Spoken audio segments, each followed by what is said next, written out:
10 dias antes do Natal, descobri que minha filha estava planejando me humilhar na frente de toda a família. A traição veio embrulhada em papel de presente, decorada com laços de mentira. O que eu ouvi naquela tarde mudou tudo. Ela não sabia que eu estava em casa. Não imaginava que cada palavra sua estava sendo gravada na minha memória, como cicatrizes em carne viva. Quando o Natal chegou, eu já tinha mudado todos os planos. A surpresa que ela preparou para mim se transformou na maior humilhação da vida dela. Justiça tem gosto amargo quando servida gelada. Mas antes de continuarmos, confira se você já está inscrito no canal e escreva nos comentários de onde você está assistindo este vídeo. A consulta no dentista terminou 1 hora mais cedo que o esperado. Cancelaram o paciente antes de mim, e a secretária me ligou oferecendo o horário. Aceitei sem pensar 2 vezes. Menos tempo na sala de espera, mais tempo em casa. Eram 3h40 da tarde quando estacionei minha caminhonete na garagem. Um calor de dezembro pesando sobre Belo Horizonte. 61 anos de idade deixam suas marcas. Meu joelho direito reclamou quando desci do carro. Entrei pela porta da cozinha, a que dá direto para a área de serviço. Sempre uso essa entrada quando volto cedo. Menos barulho, menos confusão. Tirei os sapatos no tapete, hábito que Mariana sempre insistiu que eu mantivesse. Mariana, minha esposa, que nos deixou há 4 anos. Câncer levou ela em 8 meses. Desde então, a casa parecia grande demais, silenciosa demais. Mas naquele dia não estava silenciosa. Vozes vinham do escritório no 2º andar. Reconheci a risada da minha filha Patrícia imediatamente. Aquela risada específica que ela solta quando está satisfeita consigo mesma. Depois a voz de Marcelo, meu genro. Palavras abafadas, mas o tom era conspiratório. Parei no pé da escada. Minha mão encontrou o corrimão de madeira. Pau-brasil legítimo. Instalado quando construímos a casa há 30 anos. Patrícia ainda era criança então. Agora tinha 35 anos. Casada há 7. Morando comigo há 2 depois que o apartamento deles foi retomado pelo banco. A voz de Patrícia ficou mais clara. Dr. Mendes assinou tudo. O laudo médico confirma declínio cognitivo progressivo. Até o Natal já teremos a audiência de interdição marcada. Minha mão apertou a madeira com força. Senti a textura lisa sob meus dedos, cada centímetro daquele corrimão que eu mesmo invernizara. Marcelo respondeu, a voz carregando para baixo através do corredor vazio. E os documentos de transferência da casa? Uma vez que ele for declarado incapaz, você terá controle total. 850 mil reais. Finalmente vamos quitar minhas dívidas e recomeçar. O sangue fugiu do meu rosto. Senti acontecer. Aquela onda fria descendo pelo peito, pelo estômago, chegando até os pés.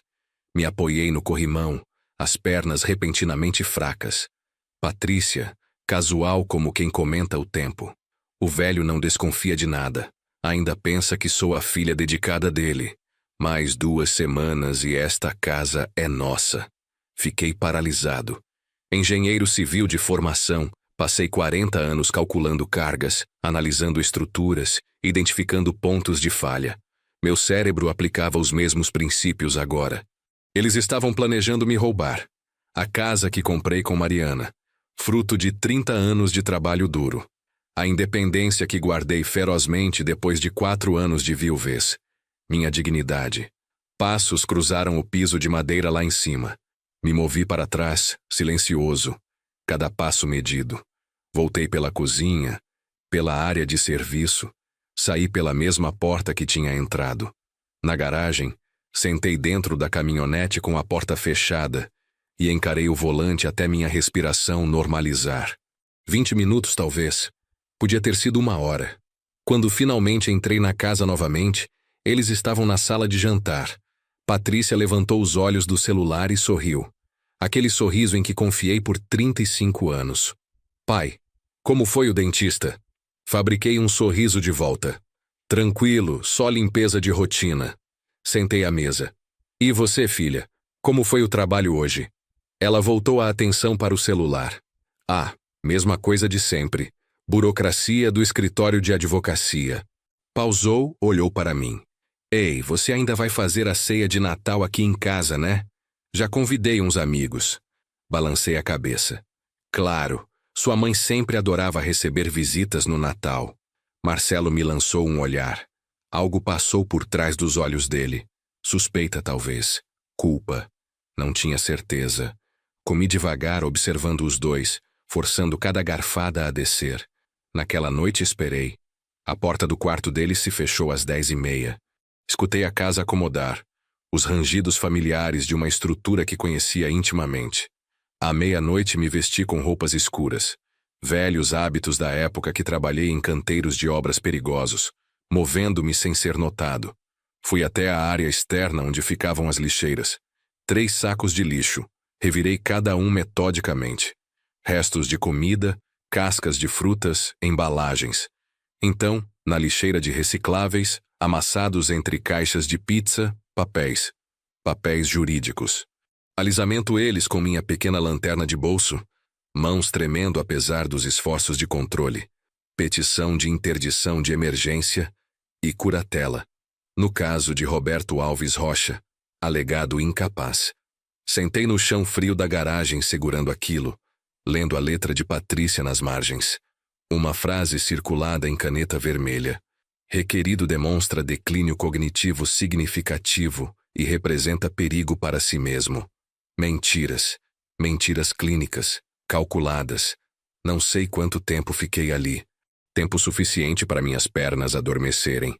Tempo suficiente para a raiva cristalizar em algo mais frio, mais afiado, mais útil. Às 2h, me levantei. Dobrei o documento cuidadosamente, coloquei no bolso do casaco. Amanhã precisaria de respostas. Amanhã precisaria de um plano. Caminhei em direção à casa, parei na porta, olhei para trás, para minha caminhonete. 8 dias até o Natal.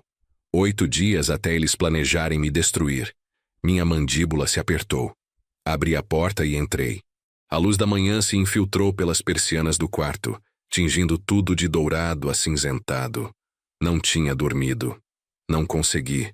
A petição de interdição estava espalhada sobre minha pequena escrivaninha como evidência de uma cena de crime. Que de certo modo era. Minha mente de engenheiro trabalhou a noite inteira. Analisando, calculando, construindo soluções do mesmo jeito que construía pontes e edifícios comerciais. Peguei um caderno novo e comecei a fazer listas. Ativos, vulnerabilidades, cronograma. A casa. Minha casa.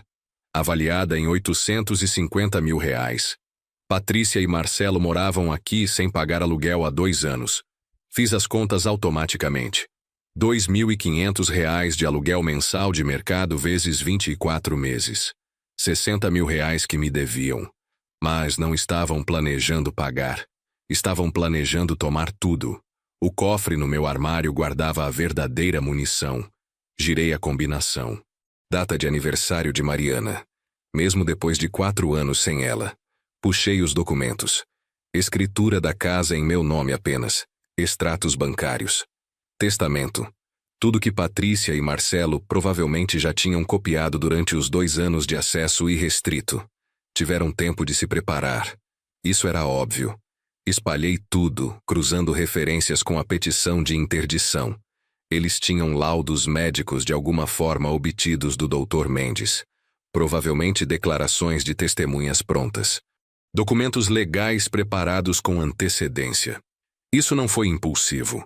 Foi calculado, metódico, quase profissional. Minha formação em engenharia entrou em ação completamente. Todo problema tem solução. Toda estrutura tem pontos fracos. Se eles queriam a casa, eu removeria a casa da equação. Simples assim. Vender antes que a audiência de interdição pudesse acontecer. Puxei meu notebook, pesquisei cronograma de processos de interdição em Minas Gerais. Os resultados carregaram devagar. Internet rural. Mesmo em Belo Horizonte. 2 a 3 semanas após protocolo tipicamente.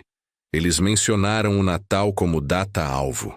Isso me dava 8 dias no máximo. Talvez menos se já tivessem protocolado e eu simplesmente não fui citado ainda. 2 anos. Murmurei para o quarto vazio. 2 anos eu dei a eles um lar, e é assim que retribuem. Parei, encarando a petição. Certo. Querem jogar jogos jurídicos. Construí estruturas por 40 anos. Sei sobre fundações e como demoli-las. Às 8 horas fiz minha primeira ligação. Cartório em Belo Horizonte. A mulher que atendeu soava jovem, eficiente.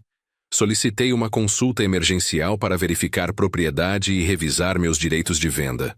Ela tinha uma vaga às 10h30. Fotografei cada página da petição de interdição com meu celular.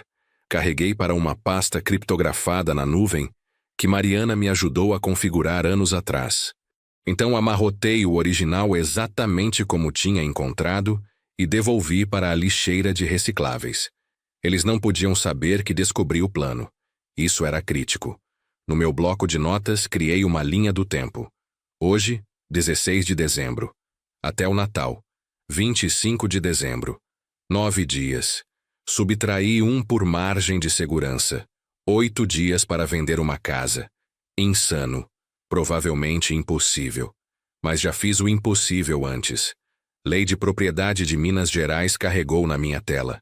Escaneei as seções. Linguagem jurídica que aprendi a decifrar de décadas de contratos de construção. Ali. Artigo 33.21. Proprietário retém direitos plenos de venda até que tribunal oficialmente declare incapacidade. A petição de interdição não era uma ordem judicial. Era apenas uma petição. Eu ainda estava no controle. Legalmente.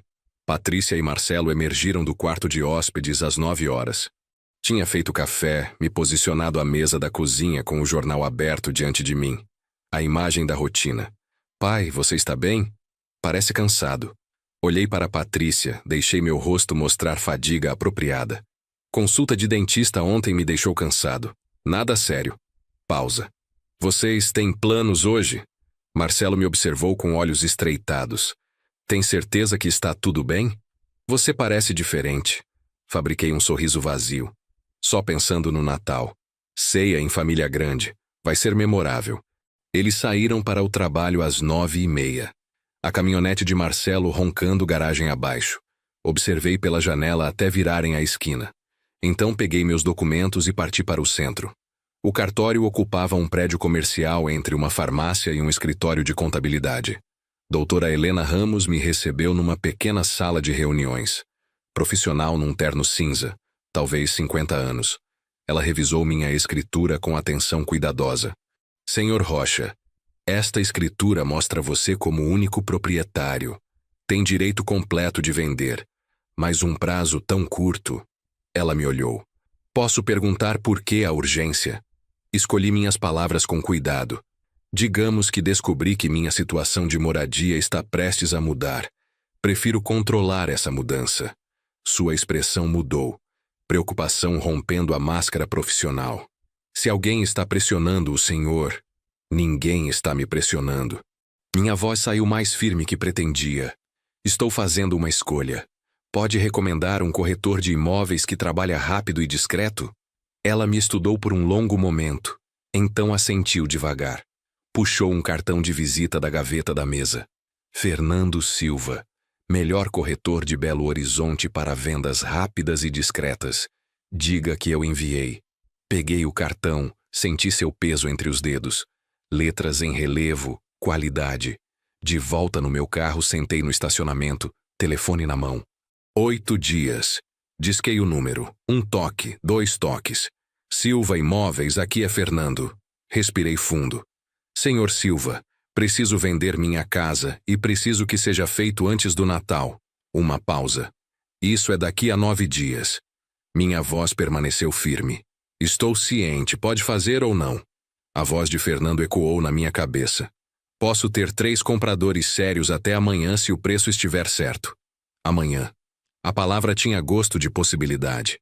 Sentei no estacionamento do lado de fora do prédio do cartório, encarando o cartão de visita que doutora Helena me deu. O relógio do painel mostrava 3h40. Patrícia e Marcelo não estariam em casa por mais 2 horas. Tempo suficiente. Liguei para Fernando Silva direto do estacionamento. Ele atendeu no segundo toque. Senhor Rocha, que bom ouvir de volta tão rápido. Quero avançar, hoje, agora. O que precisa de mim? Fotos da propriedade, escritura, documentos pessoais. Posso ir até o imóvel ainda hoje? Digamos em 1 hora? Olhei para o relógio. 4h40 quando ele chegasse. Patrícia chegava do escritório às 6 normalmente. Margem apertada, mas viável. Pode vir. Rua das Acácias, número 423. Bairro Mangabeiras. Mangabeiras? Senhor Rocha, essa é uma das melhores regiões de Belo Horizonte. Com urgência e preço ajustado, posso ter propostas ainda esta semana. Então traga os papéis. Estarei esperando. Dirigi para casa com o coração acelerado pela primeira vez em anos. Não de medo, de algo diferente. Propósito, talvez. Controle. Durante 2 anos fui o velho confuso na narrativa deles. Agora estava reescrevendo o final. Fernando Silva chegou às 5h15 dirigindo um sedã preto. Homem de uns 45 anos, terno bem cortado, pasta de couro. Eficiência em pessoa. Apertamos as mãos na entrada. Bela propriedade, Senhor Rocha. Quantos metros quadrados? 320 metros de área construída. Terreno de 700 metros. 4 quartos, 3 banheiros, escritório, garagem para 3 carros. Ele assobiou baixo, já fotografando a fachada. E o senhor quer vender em quanto tempo mesmo? 8 dias, até véspera de Natal. Fernando parou de fotografar, me encarou. Senhor Rocha, posso ser direto? Venda urgente assim geralmente significa problemas, dívidas, separação, doença. Preciso saber com o que estou lidando para proteger ambos. Gostei da honestidade. Nada disso. Digamos que descobri que certas pessoas planejavam tirar esta propriedade de mim por meios questionáveis. Estou removendo essa possibilidade. Ele segurou meu olhar. Entendo. E essas pessoas moram aqui? Por enquanto. Elas sabem da venda? Não. E não podem saber até estar consumada. Fernando guardou a câmera. Isso complica. Moradores atuais podem dificultar visitas, avaliações. Tenho que ser criativo. Seja o mais criativo que precisar. Só faça acontecer. Passamos 40 minutos percorrendo a casa. Fernando fotografava, fazia anotações, comentava sobre acabamentos. Piso de madeira original, esquadrias de alumínio de primeira linha, cozinha planejada. Senhor Rocha, este imóvel vale facilmente os 850 mil que mencionou. Talvez mais. Não quero mais, quero rapidez. Entendido, vou listar por 820 mil. Isso atrai compradores sérios imediatamente. Dinheiro na mesa, pouquíssima negociação. Às 5h50 ele estava saindo. Senhor Rocha, terá notícias minhas até amanhã de manhã. Já tenho 3 investidores em mente que procuram exatamente isso. Patrícia chegou às 6h05. Eu estava na sala lendo jornal quando ela entrou. Oi, pai. Você saiu hoje? Fui ao dentista de novo. Esqueci de pegar uma receita ontem. Depois passei no supermercado. As mentiras saíam surpreendentemente fáceis. Comprei coisas para a ceia de Natal, peru, farofa, aquelas rabanadas que você gosta. Ela sorriu. Falso. Agora que eu sabia procurar. Ah, que amor, pai. Vai ser uma ceia linda. Vai mesmo. Voltei ao jornal.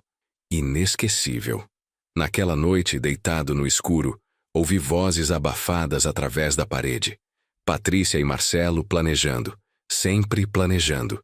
Meu telefone vibrou. Mensagem de Fernando Silva. Tenho 2 interessados para amanhã. Um investidor de São Paulo, outro empresário local. Ambos querem visitar.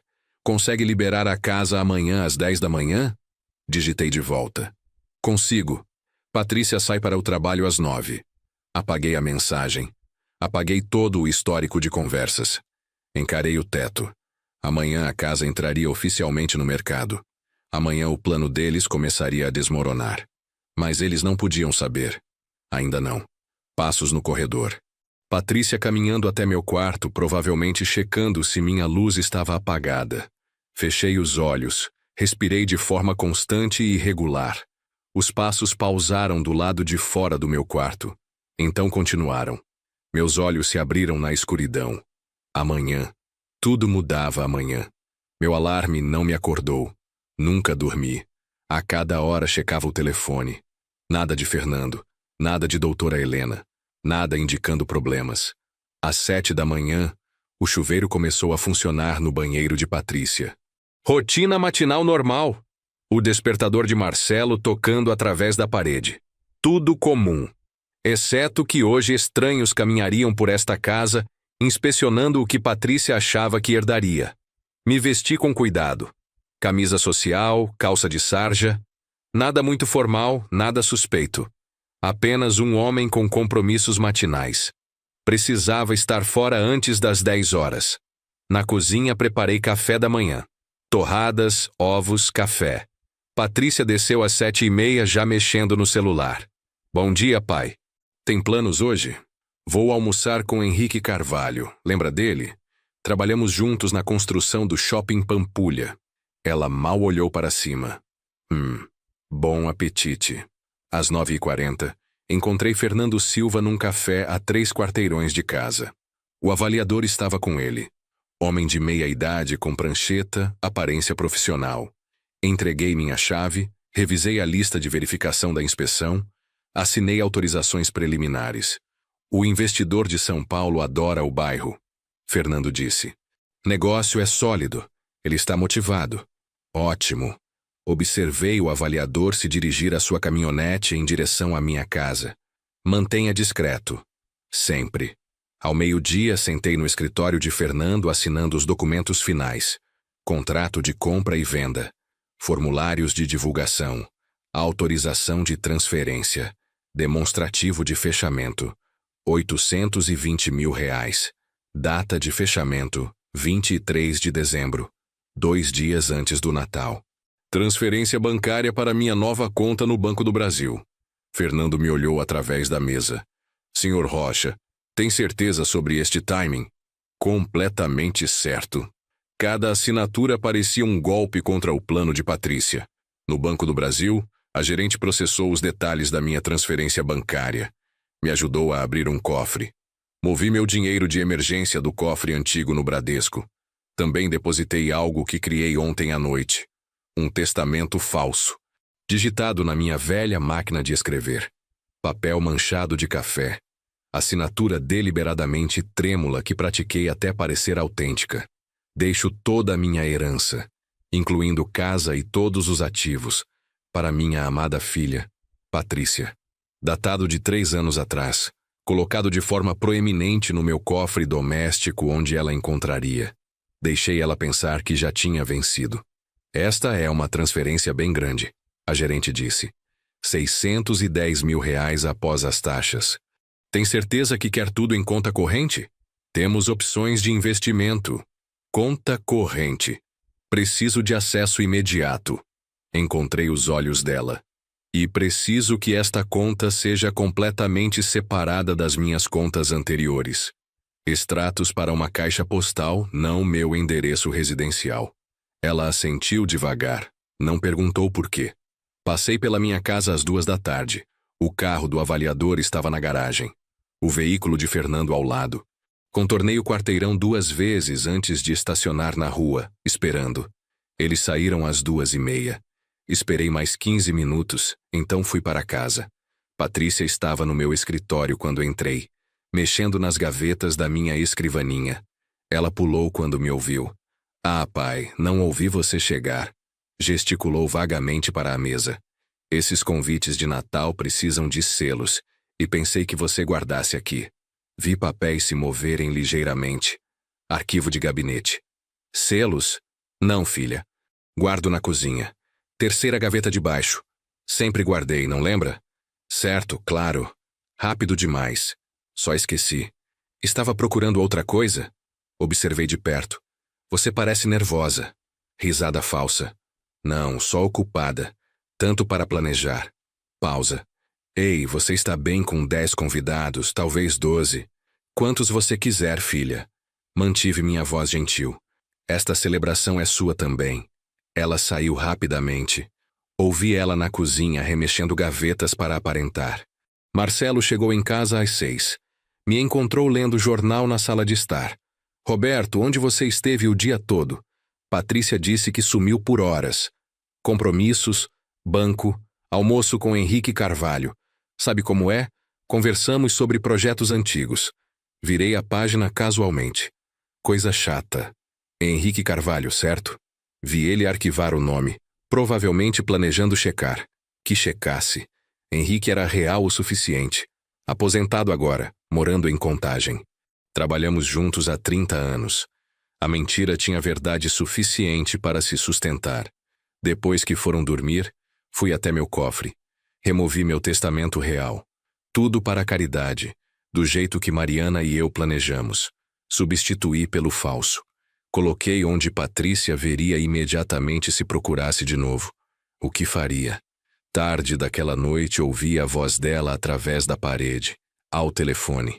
Palavras chegando pela casa quieta. Achei o testamento dele no cofre. Tudo para mim, igual a mãe prometeu. A casa, as contas, tudo. Pausa. Risada.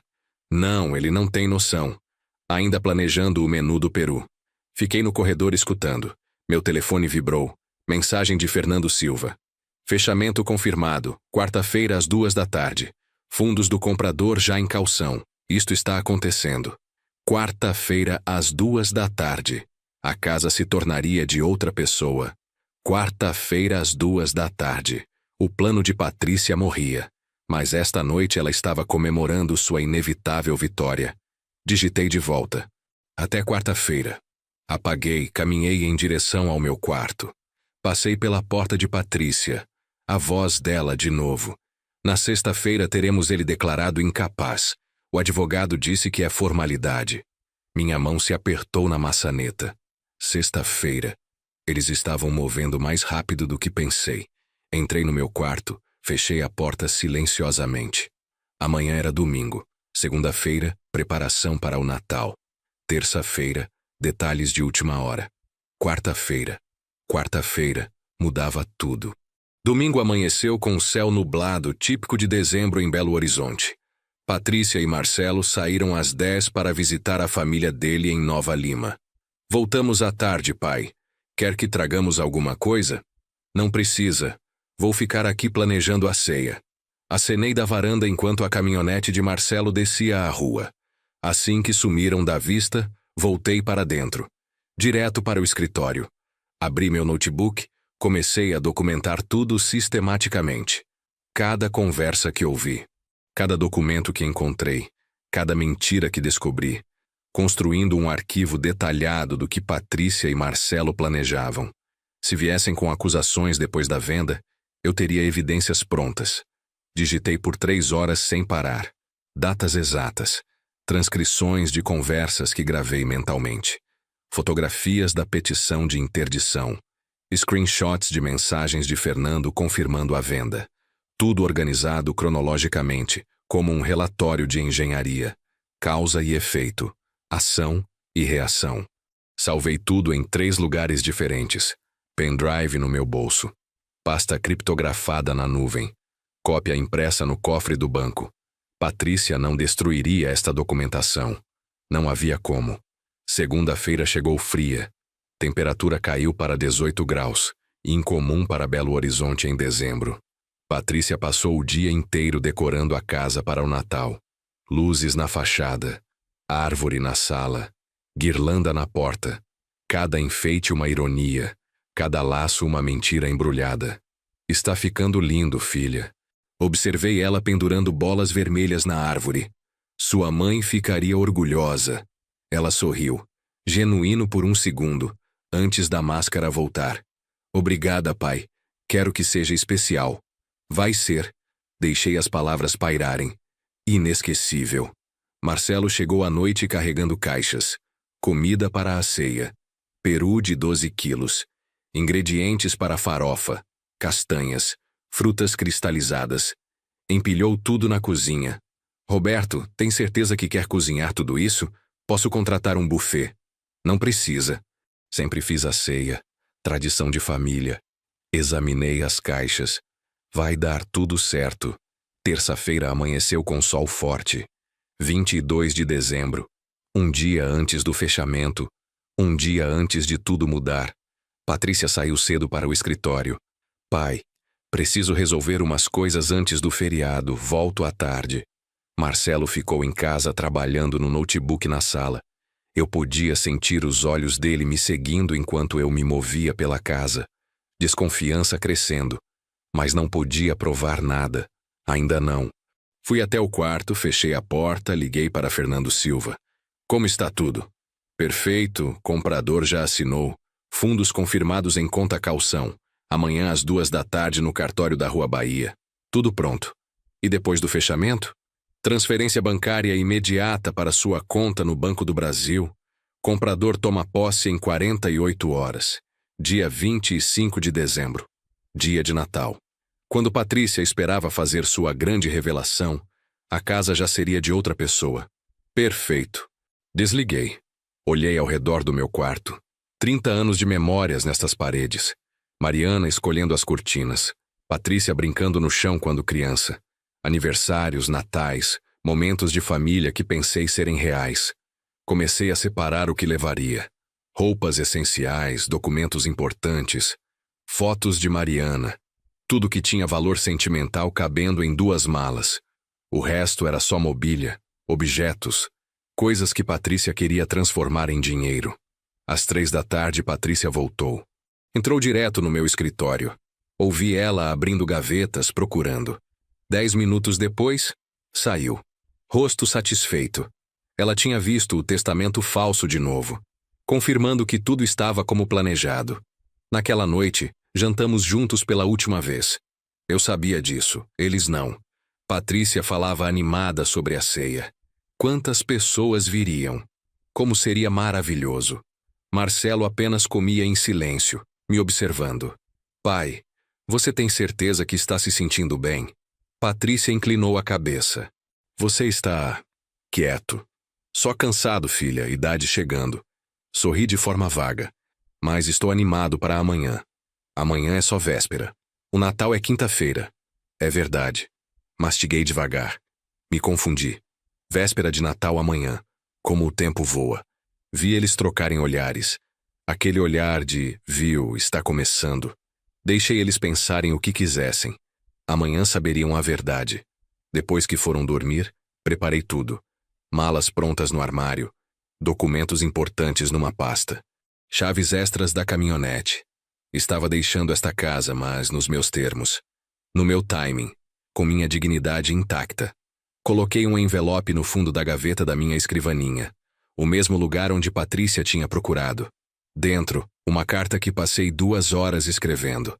Cada palavra escolhida cuidadosamente. Cada frase uma verdade afiada. Patrícia, você queria documentos? Aqui está o único que importa. Contrato de compra e venda. 22 de dezembro de 2024. A casa não é mais minha. O que significa que não é sua também. Espero que seus planos de Natal saiam exatamente como você planejou. O pai que você queria declarar insano. Anexei uma cópia do contrato de venda. Datado, assinado, autenticado. Lacrei o envelope. Escrevi na frente em letras grandes e pretas. Patrícia, leia isto. Fotografei tudo com meu celular. Seguro. Evidência. Prova do meu estado mental neste momento exato. Calmo. Racional. Deliberado. Não confuso. Não incapaz. Completamente no controle. Às 5 da manhã de quarta-feira, acordei. Não que tivesse dormido de verdade. Vesti meu melhor terno. Azul marinho, o mesmo que usei no funeral de Mariana. Gravata vermelha. Sapatos engraxados. Um homem indo fazer negócios sérios. Carreguei as malas até a caminhonete às 6h15. Casa ainda dormindo. Coloquei tudo no banco de trás. Cobri com uma lona. Voltei para dentro, preparei café, sentei à mesa esperando. Patrícia desceu às 7h30. Parou ao me ver. Pai, por que está de terno? Compromisso importante hoje. Bebi meu café. Coisas para resolver antes do Natal. Que tipo de coisas? Bancárias, legais. Você sabe, papelada chata. Sorri. Nada para se preocupar. Ela hesitou, depois pegou uma xícara de café. Marcelo apareceu logo depois, também estranhando minha roupa. Roberto, tudo bem? Perfeitamente bem. Me levantei, lavei minha xícara. Vocês têm um bom dia, nos vemos mais tarde. Saí antes que pudessem perguntar mais, antes que a desconfiança se transformasse em ação. Eram 8 da manhã. Tinha 6 horas até o fechamento. Dirigi até o centro, estacionei num shopping.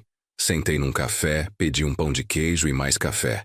Abri meu notebook, revisei todos os documentos mais uma vez. Fernando me mandou mensagem às 9. Comprador já está no cartório. Ansioso para fechar. Você está pronto? Estou. Digitei de volta. Chego ao meio-dia. Passei as horas seguintes no café, observando pessoas fazerem compras de Natal. Famílias felizes carregando sacolas, casais escolhendo presentes. A vida normal acontecendo ao meu redor enquanto a minha se transformava completamente. Ao meio-dia, dirigi até o cartório. Prédio antigo na Rua Bahia. Arquitetura colonial preservada. Fernando me esperava na entrada. Senhor Rocha. Pontual como sempre. Engenheiro civil.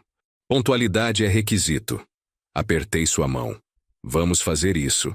A sala do cartório era formal. Mesa grande de madeira. O tabelião, homem de uns 60 anos, de óculos. O comprador, empresário de São Paulo chamado Maurício Andrade. 40 e poucos anos. Terno caro, aperto de mão firme. Senhor Rocha, prazer conhecê-lo pessoalmente. Linda propriedade. Maurício sorriu. Minha família vai adorar Belo Horizonte. Espero que sejam muito felizes lá. Disse isso e percebi que era verdade. Não tinha ressentimento da casa, apenas das pessoas que tentaram roubá-la. O tabelião nos guiou pelos documentos. Escritura de transferência, declaração de quitação de débitos, certidões negativas, termo de posse, autorização para transferência bancária. Cada papel uma estaca no coração do plano de Patrícia. Senhor Rocha, confirma que está vendendo este imóvel por livre e espontânea vontade, sem coação ou pressão de terceiros. O tabelião me encarou por cima dos óculos. Confirmo plenamente. Esta é minha decisão, tomada de forma consciente e deliberada. E está ciente que a posse será transferida em 48 horas? Dia 25 de dezembro? Estou ciente e de acordo. Assinei cada documento. Minha assinatura firme, sem tremor. A mesma assinatura de 40 anos de contratos de construção. Nada de confusão. Nada de incapacidade. Apenas um homem exercendo seus direitos legais. Às 2h47 estava feito. O tabelião carimbou o último documento. Parabéns, senhores. Venda concluída. Transferência bancária será processada nas próximas 2 horas. Maurício me estendeu a mão novamente. Senhor Rocha, obrigado pela agilidade. Sei que o prazo foi apertado. Às vezes a vida exige agilidade. Retribuí o aperto. Aproveite a casa, ela tem boas fundações. Fernando me acompanhou até a porta. Roberto, posso dizer que é um dos clientes mais tranquilos que já tive numa venda urgente. A maioria fica nervosa, ansiosa. Você está calmo como pedra. Engenheiros aprendem a confiar nos cálculos. Quando os números estão certos, não há razão para nervosismo. No estacionamento, sentei na caminhonete e esperei.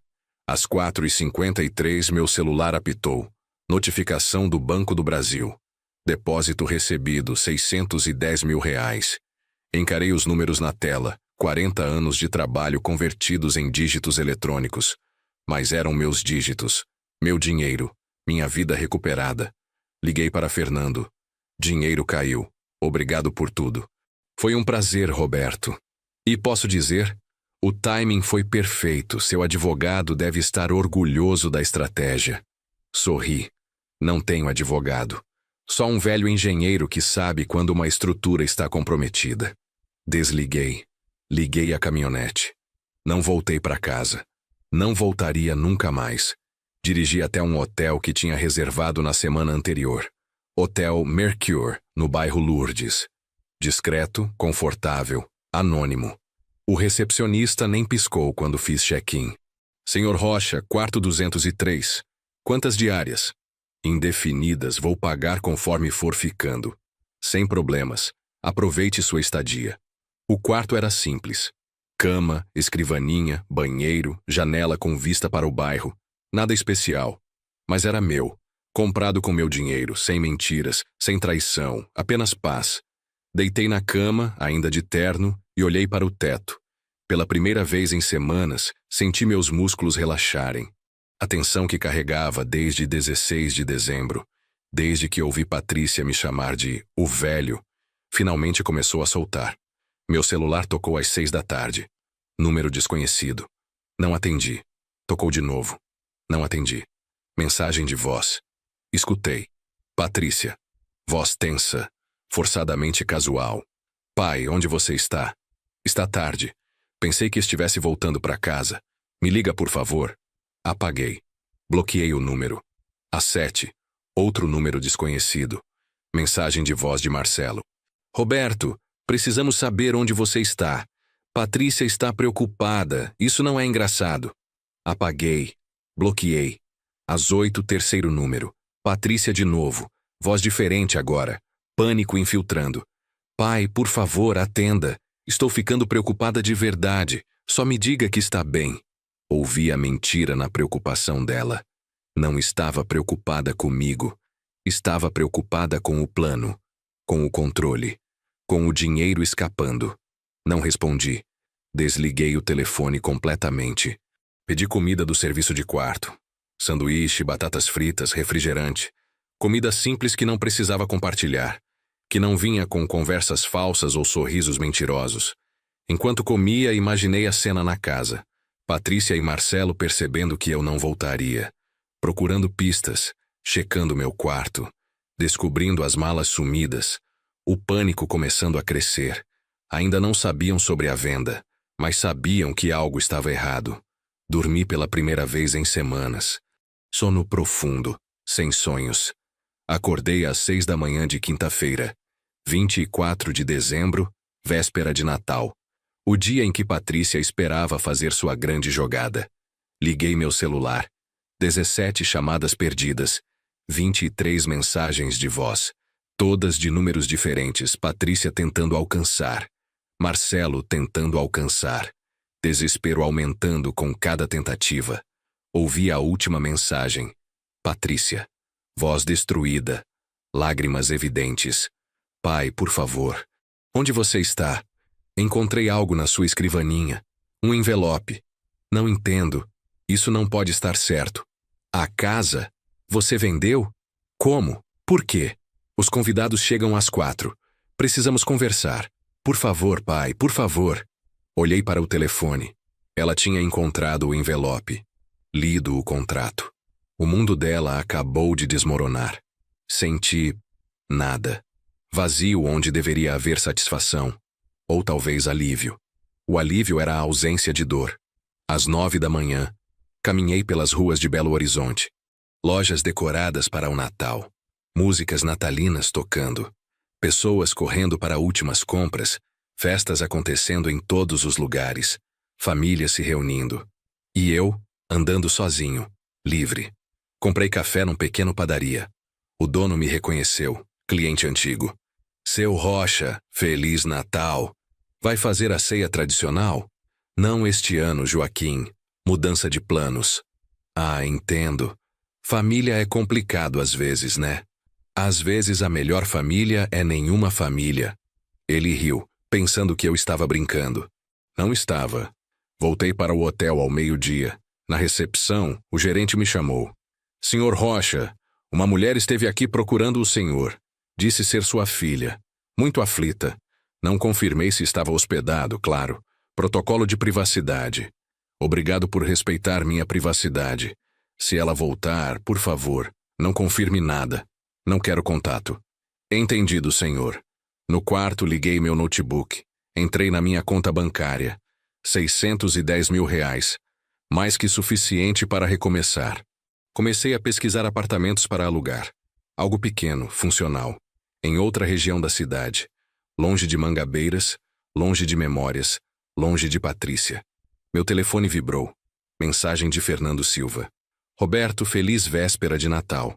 Maurício assumiu a posse hoje às 10 da manhã, conforme contrato. Ele mencionou que encontrou 2 pessoas na propriedade muito surpresas. Tive que chamar a polícia para escoltá-las para fora. Achei que deveria saber. Então aconteceu. Maurício chegou com a escritura. Patrícia e Marcelo foram forçados a sair. A realidade bateu de verdade. Não foi apenas papéis num envelope. Foi a polícia na porta dizendo que aquela não era mais a casa deles. Digitei de volta. Obrigado por me informar. Eles estavam bem? Mulher estava histérica, homem estava furioso. Mas saíram. Maurício está mudando as fechaduras agora. Mudando as fechaduras. Barrando Patrícia e Marcelo permanentemente. A casa que eles planejaram roubar agora trancada contra eles. Poesia, de certa forma. Às 3 da tarde recebi um e-mail. Endereço que não reconheci. Abri com cuidado. Era de Patrícia. Assunto. Por favor, leia. Pai, não sei o que deu em você, mas sei que não está pensando direito. Vendeu nossa casa. A casa da mamãe. Por 820 mil quando vale 850. Perdeu 30 mil reais. Isso prova que precisa de ajuda. Precisa de proteção. Marcelo e eu só queremos cuidar de você. Vou entrar com a petição de interdição amanhã. É para seu próprio bem. Não entende que estou tentando protegê-lo? Volta para casa. Podemos resolver isso. Li 3 vezes. Cada linha uma mentira embrulhada em preocupação falsa. Nossa casa. Não era minha. Perdeu 30 mil. Ganhei minha liberdade. Precisa de ajuda. Precisava deles longe. Tentando protegê-lo. Tentando roubar. Respondi. Único e-mail que mandaria. Patrícia, a casa era minha para vender. Vendi no preço que quis, no tempo que quis, pela razão que quis. Essa razão foi descobrir que minha própria filha planejava me declarar insano através de documentos médicos falsos. Ouvi você no dia 16 de dezembro. Ouvi cada palavra. O velho não desconfia de nada. Lembra? Eu ouvi e gravei. Tenho provas de tudo. A petição de interdição forjada, o laudo falso do Dr. Mendes, suas conversas com Marcelo sobre minha inevitável incapacidade. Se protocolar qualquer petição amanhã, uso tudo isso contra você. Processo por tentativa de fraude. Dano moral. Difamação. Vou destruir você legalmente. Ou pode aceitar que perdeu e seguir com sua vida. Escolha é sua. Nunca mais me contate. Roberto Rocha. Enviei. Bloqueei o endereço de e-mail. A noite de Natal caiu sobre Belo Horizonte. Das janelas do hotel, via famílias em casas iluminadas, ceias acontecendo, presentes sendo abertos, abraços, risadas, amor. Pedi um hambúrguer do serviço de quarto. Assisti televisão, programas de Natal, filmes antigos, nada especial, nada memorável. Mas era meu Natal. Tranquilo, seguro, honesto. Às 10 da noite recebi uma mensagem de número desconhecido. Não bloqueado ainda. Abri. Marcelo, você destruiu tudo. Patrícia está destruída. Ela chorou o dia inteiro. Como pode fazer isso com sua própria filha? No Natal, você é um monstro. Li. Senti aquela fisgada de culpa que pais sempre sentem. Aquele instinto de proteger, perdoar, esquecer. Então lembrei. O velho não desconfia de nada. 2 anos e esta casa é nossa. Vamos finalmente quitar minhas dívidas. Digitei minha resposta. Marcelo, eu não destruí nada. Vocês destruíram quando forjaram documentos médicos para me roubar. Eu apenas me defendi. Se Patrícia está chorando, é porque foi pega. Não porque se arrependeu. Grande diferença. Feliz Natal. Enviei. Bloqueei. Desliguei o telefone de novo. Deitei na cama do hotel e olhei para o teto. Lá fora, fogos de artifício começaram. Meia-noite chegando. Natal oficialmente começando. Ouvi explosões coloridas, celebrações, alegria. E dentro do quarto do hotel, silêncio. Apenas eu e a escuridão, e a certeza absoluta de ter feito a escolha certa. Talvez não a escolha mais fácil. Certamente não a mais confortável. Mas a certa. A única possível. Dormi enquanto a cidade celebrava. Acordei no dia de Natal sozinho. Livre. vitorioso. Os dias seguintes ao Natal passaram numa névoa estranha. Não desagradável, apenas diferente. Passei sexta-feira explorando o centro de Belo Horizonte. Museus que nunca visitei. Cafés que nunca conheci. Ruas que nunca caminhei apesar de 61 anos morando nesta cidade. Descobri que conhecia muito pouco sobre o lugar onde construí minha vida. Estava sempre trabalhando, construindo, provendo. Nunca parando para apenas existir. Sábado comprei roupas novas. Tudo o que tinha estava nas 2 malas. Precisava de mais. Entrei numa loja de departamentos no shopping. O vendedor, rapaz jovem de uns 25 anos, me ajudou. Procurando algo específico, senhor? Tudo. Preciso de tudo. Começando do zero. Ele piscou surpreso, depois sorriu. Entendo. Novo capítulo? Algo assim. Saí com 6 sacolas. Camisas, calças, sapatos, roupão, toalhas. Coisas básicas que nunca pensei que precisaria comprar de novo. A cada compra, sentia uma estranha liberação. Não eram as roupas velhas de Roberto, o pai. Eram roupas de Roberto, o homem livre. Domingo recebi um e-mail da minha antiga vizinha, Dona Célia. Ela e Mariana foram amigas por anos. Roberto, Patrícia me procurou ontem. Disse que você está doente, confuso, que vendeu a casa sem entender o que estava fazendo. Está pedindo para eu testemunhar sobre seu estado mental. Preciso saber a verdade. Mariana me faria investigar antes de assinar qualquer coisa. O que realmente está acontecendo? Dona Célia. 82 anos, lúcida como sempre. Vi Patrícia tentando manipulá-la. Mas Dona Célia não era manipulável. Liguei para ela. Ela atendeu no segundo toque. Roberto. Meu Deus. Onde você está? Patrícia disse que está desaparecido. Estou bem, Dona Célia. Estou em hotel no Lourdes. Perfeitamente bem e perfeitamente são. Então, o que está acontecendo? Por que Patrícia está dizendo essas coisas? Respirei fundo. Posso visitá-la? Pessoalmente? Esta história é longa. Venha agora, faço café. A casa de Dona Célia ficava a 10 minutos do hotel. Mesma construção de quando Mariana visitava. Jardim bem cuidado. Varanda com cadeiras de balanço. Ela me recebeu com um abraço forte. Deixe eu olhar para você, parece cansado, mas não confuso. Sentamos na varanda. Tomei café. Contei tudo, cada detalhe. A conversa que ouvi. A petição de interdição. O laudo falso. O plano de 2 anos. A venda da casa. Minha fuga. Dona Célia me ouviu em silêncio absoluto. Quando terminei, ela estava com lágrimas nos olhos. Aquela menina. Mariana criou ela melhor que isso. Mariana criou ela com amor. Às vezes, amor não é suficiente contra a ganância. O que Patrícia me pediu para assinar? Provavelmente declaração dizendo que me viu confuso, esquecido, incapaz, munição para interdição. Dona Célia se levantou. Foi até dentro da casa. Voltou com papéis. Estendeu para mim. Ela deixou isso. Pediu para eu ler e assinar até terça-feira. Li. Declaração de testemunha. Eu, Célia Rodrigues Mendes, vizinha de Roberto Alves Rocha há 30 anos, atesto que nos últimos 6 meses observei declínio cognitivo severo. Esquecimentos frequentes. Confusão sobre datas e eventos. Comportamento errático incluindo venda irracional de propriedade familiar. Cada linha é uma mentira construída. Dona Célia, não assine isso. Por favor. Roberto, filho, eu jamais assinaria. Só queria que você visse o que ela está fazendo. Pegou os papéis de volta. Vou fazer melhor. Vou escrever minha própria declaração. Verdadeira.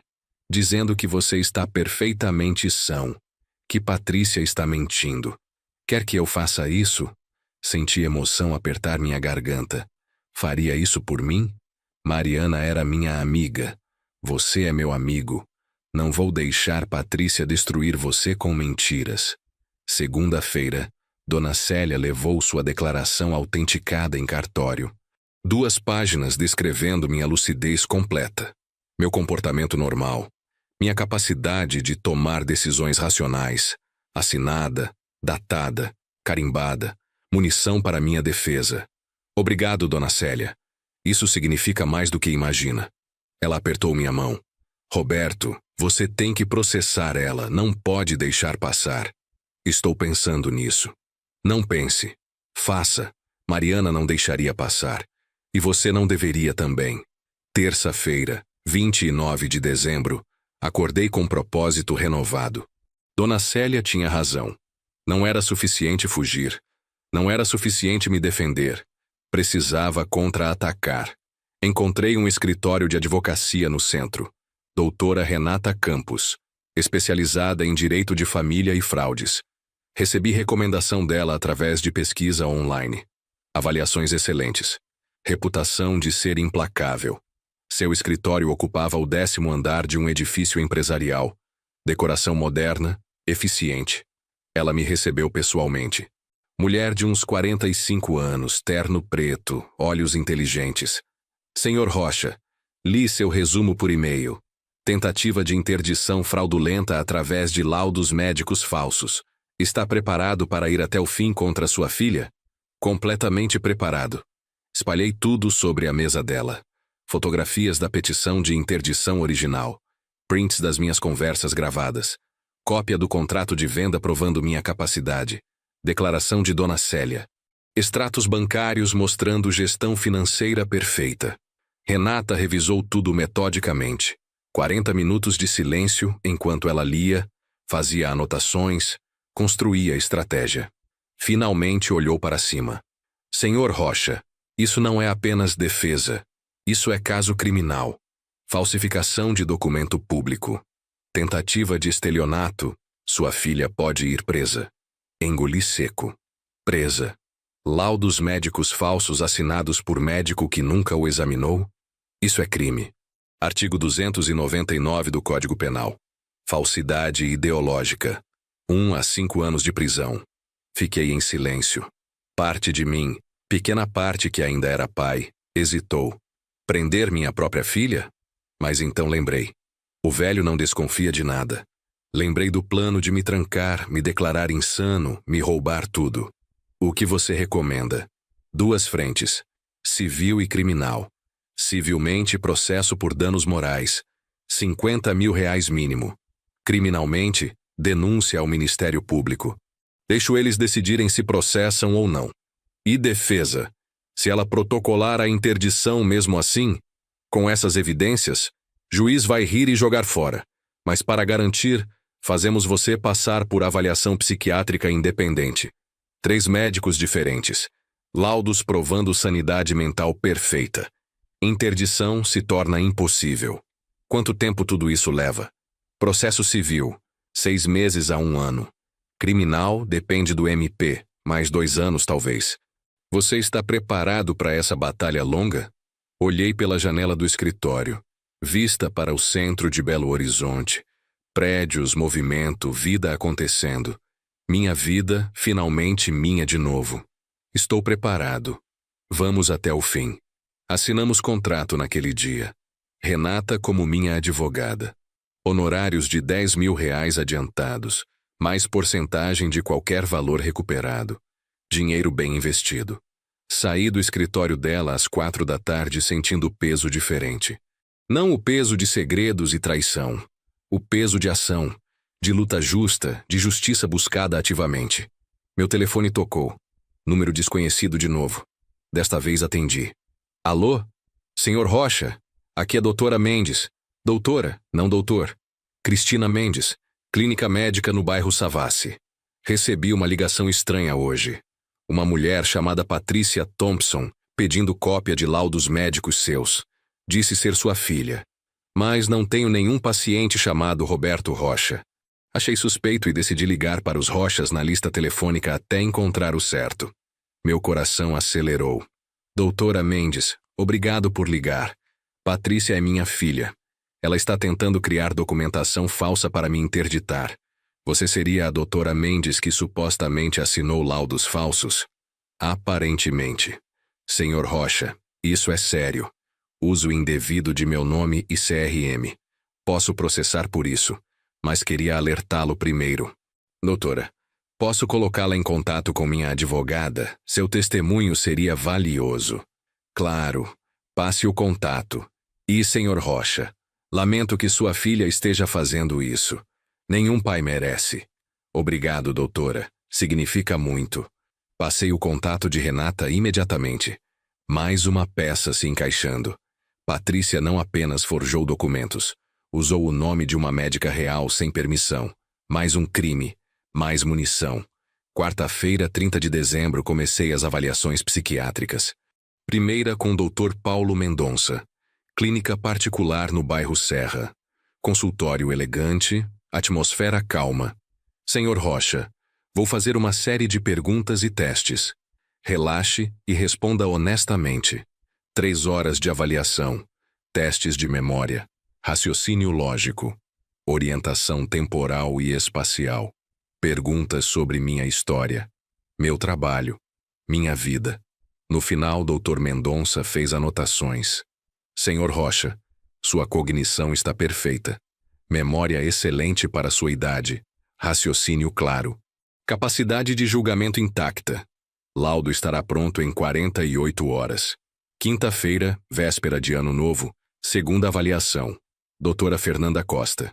Abordagem diferente, mais conversacional. Me conte sobre a venda da casa. Por que tomou essa decisão? Expliquei tudo calmamente, racionalmente, como um engenheiro apresentando o projeto. Problema identificado, solução desenvolvida, execução bem-sucedida. Ela ouvia, fazia anotações, ocasionalmente interrompia com perguntas. Senhor Rocha, a decisão de vender a casa de 30 anos em 8 dias pode parecer impulsiva para alguns. Como justifica o timing? Doutora, quando você descobre que sua fundação está comprometida, não espera o prédio cair para agir. Age imediatamente. A casa era minha fundação. Patrícia a comprometeu. Agi. Ela sorriu. Analogia perfeita para engenheiro.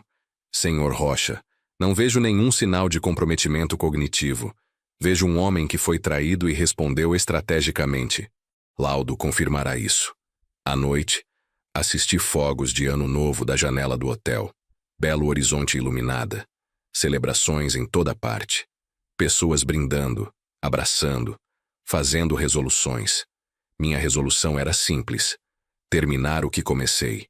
Garantir que Patrícia nunca pudesse fazer isso com ninguém mais. Justiça não apenas para mim, mas para o próximo pai, mãe, avô que ela pudesse tentar explorar. Sexta-feira, 1º de janeiro de 2025. Ano novo. Vida nova. Terceira avaliação com o Dr. Roberto Almeida. Ironia do nome. Outro Roberto, ele brincou. Vamos ver se pensamos parecido. Mais testes, mais perguntas, mesmos resultados. Senhor Rocha, em 30 anos de psiquiatria, raramente vejo alguém de 61 anos com cognição tão afiada. Seu caso não é demência. É autopreservação inteligente. 3 laudos. 3 médicos independentes. Todos confirmando o mesmo. Capacidade mental plena. Nenhum sinal de comprometimento. Interdição impossível. Segunda-feira, 4 de janeiro, Renata me ligou. Roberto, tenho novidades. Patrícia protocolou a petição de interdição na sexta-feira, 2 de janeiro, primeira coisa no ano novo. Mesmo com tudo, ela está desesperada, mas aqui está a parte interessante. Consegui cópia da petição. Ela anexou laudos de 3 testemunhas. Marcelo Thompson, obviamente. Uma tal Ana Beatriz Santos. E Célia Rodrigues Mendes. Dona Célia? Impossível. Ela escreveu declaração a meu favor. Exato. Patrícia falsificou a assinatura de Dona Célia. Comparei com a declaração verdadeira que você me deu. Assinaturas completamente diferentes. Mais um crime. Senti raiva queimar. Não bastava me atacar. Patrícia atacou Dona Célia também. Mulher de 82 anos que só quis ajudar. O que fazemos? Juntamos a declaração verdadeira de Dona Célia ao processo. Provamos falsificação e acionamos o Ministério Público imediatamente. Roberto, sua filha está cavando a própria cova. E a tal Ana Beatriz Santos? Investigando, mas aposto que também é falsa ou foi enganada. Terça-feira, 7 de janeiro, audiência preliminar no Fórum de Belo Horizonte. Primeira vez que veria Patrícia desde que descobri tudo. Entrei na sala com Renata ao meu lado. 3 laudos psiquiátricos na pasta. Declaração verdadeira de Dona Célia. Provas de falsificação. Patrícia estava lá com o advogado. Dr. Augusto Ferreira. Conhecido por aceitar casos duvidosos. Ela me viu e os olhos dela encheram. Lágrimas instantâneas. Performance para o juiz. Pai, voz quebrada. Onde você esteve? Estávamos tão preocupados. Não respondi. Olhei para a frente. Para a juíza. Doutora Márcia Helena Prado. 50 e poucos anos, expressão séria. Bom dia. Este é processo de interdição movido por Patrícia Rocha Thompson contra Roberto Alves Rocha, seu pai. Doutora Renata, senhor está representado? Sim, excelência. E temos documentação substancial contestando esta petição. Juíza folheou os autos. Vejo aqui laudos médicos indicando declínio cognitivo. Declarações de testemunhas. Doutor Augusto gostaria de se manifestar. Doutor Augusto se levantou. Excelência, minha cliente está genuinamente preocupada com o pai. Nos últimos 6 meses observou comportamento errático, culminando em venda irracional de propriedade familiar por valor abaixo do mercado. Isso demonstra necessidade de proteção. Renata se levantou. Excelência, permissão para apresentar evidências? Concedida. Renata colocou os 3 laudos psiquiátricos na mesa. 3 avaliações independentes realizadas na última semana. Dr. Paulo Mendonça, doutora Fernanda Costa, Dr. Roberto Almeida. Todos especialistas renomados. Todos confirmam cognição perfeita do Sr. Rocha. Nenhum sinal de demência ou comprometimento. Juíza pegou os laudos, começou a ler. Silêncio na sala. Patrícia olhava para as mãos. Dr. Augusto folheava seus papéis nervosamente. Renata continuou. Além disso, excelência, temos declaração de Célia Rodrigues Mendes, vizinha há 30 anos. Declaração verdadeira, autenticada em cartório, atestando sanidade plena do Sr. Rocha.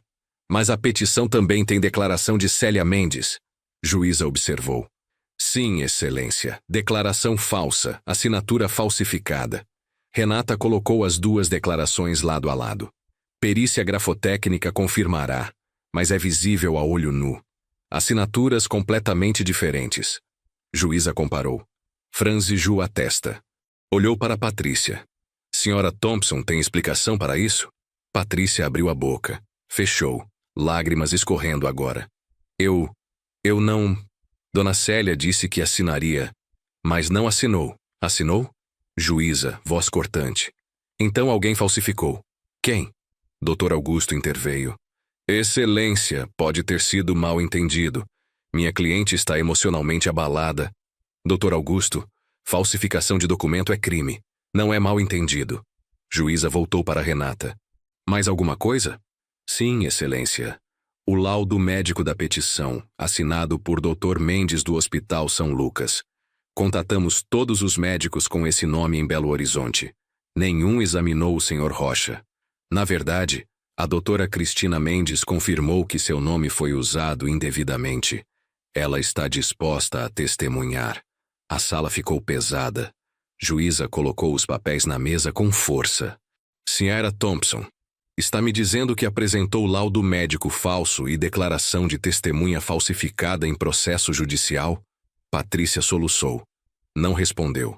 Doutor Augusto parecia querer estar em qualquer outro lugar. Excelência, solicito um recesso para consultar minha cliente. Negado. Juíza bateu o martelo. Esta petição de interdição é obviamente fraudulenta, indeferida. Processo arquivado. Sr. Rocha mantém plena capacidade civil. E Sra. Thompson, estou encaminhando cópias destes autos ao Ministério Público para a investigação criminal. Falsificação ideológica, uso de documento falso, possível estelionato. Podem se retirar. Patrícia desmoronou. Literalmente caiu da cadeira. Marcelo, que estava no fundo da sala, correu para ajudá-la. Gritos, choro, cena dramática. Saí da sala sem olhar para trás. No corredor, Renata apertou meu ombro. Vitória completa, Roberto. Melhor resultado possível. E agora? Agora partimos para a ofensiva. processo de danos morais, e esperamos o MP decidir sobre criminal. Fora do fórum, respirei ar fresco de janeiro, calor de verão, céu azul, liberdade confirmada legalmente. Ninguém poderia me tocar agora. Patrícia tentou e falhou, publicamente, judicialmente, completamente. Meu celular tocou. Número desconhecido. Hesitei. Depois atendi. Alô? Pai. Patrícia. Voz destruída. Como você pôde? Na frente de todo mundo. Me humilhou. Me destruiu. Patrícia, você humilhou a si mesma. Apresentou documentos falsos em tribunal, falsificou a assinatura de Dona Célia, usou o nome de médica sem permissão. Cada humilhação foi sua escolha. Eu só queria proteger você, a casa. Você vendeu tão rápido, pensei. Você pensou em pegar meu dinheiro. Ouvi você, lembra? O velho não desconfia de nada. 16 de dezembro. Você e Marcelo no meu escritório. Cada palavra gravada na minha memória. Silêncio. Então, voz diferente. Fria. Você gravou? Mentalmente, não precisei de dispositivo. Engenheiro tem boa memória para detalhes estruturais. E traição é muito estrutural. Você vai pagar por isso. Vou. Vai o quê, Patrícia? Me processar? Com que dinheiro? Seu advogado vai te abandonar depois de hoje. Nenhum profissional sério vai pegar seu caso. E quando o Ministério Público terminar de investigar, você pode estar enfrentando acusações criminais. Você mandaria a própria filha para a prisão. Você mandaria o próprio pai para asilo. Declarado insano, roubado de tudo. Quem é o monstro aqui? Desliguei. Bloqueei mais um número. Olhei para Renata. Quantos números ela tem? Aparentemente infinitos. Mas Roberto, considere mudar seu número. Recomeçar completamente. Boa ideia. Naquela tarde, nova linha telefônica. Novo número. Apenas 5 contatos salvos. Renata, Fernando Silva, Dona Célia, meu banco, emergência. Todos os outros, incluindo Patrícia, apagados. Digitalmente e emocionalmente. Quarta-feira, 13 de janeiro, Renata protocolou processo de danos morais. R$50 mil. Base: difamação, angústia emocional, tentativa de fraude, uso indevido de sistema judicial. Anexamos tudo. Gravações mentais transcritas, laudos psiquiátricos, declarações, histórico completo da traição. Patrícia tem quanto tempo para responder? Perguntei. 15 dias. Mas Roberto, duvido que ela consiga advogado decente. Doutor Augusto provavelmente já abandonou o caso. E se ela não responder? Revelia. Ganhamos automaticamente. Valor pode até aumentar. Fevereiro chegou com chuvas típicas de Minas Gerais. Tempestades à tarde. Eu tinha alugado um apartamento pequeno no bairro Santo Agostinho. Um quarto, sala, cozinha, banheiro. 80 metros quadrados. Modesto comparado à casa de 320 metros que vendi. Mas era meu. Apenas meu. Ninguém planejando me roubar dele. Mobiliei aos poucos. Cama nova. Sofá simples. Mesa de jantar para um. Escrivaninha onde trabalhava em projetos de consultoria. Sim, voltei a trabalhar. Empresas de construção civil ainda precisavam engenheiros experientes para revisão de projetos. Trabalho freelance, bem pago, no meu ritmo. A vida tinha rotina de novo.